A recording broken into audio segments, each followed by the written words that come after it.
Hello everyone, my name is Pakistan. Let's learn how to speak Urdu. Let's go. Verb like पसंद करना listen तवज्जो से सुनना live जीना जिंदगी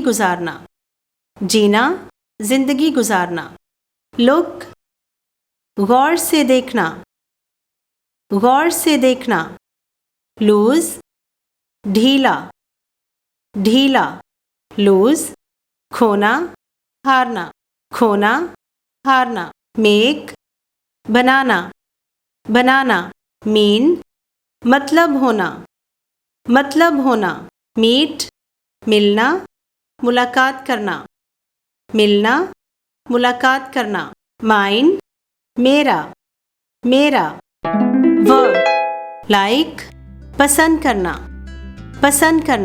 लिसन तवज्जो से सुनना लिव जीना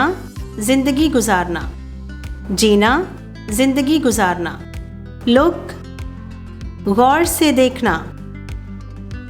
से देखना लूज ढीला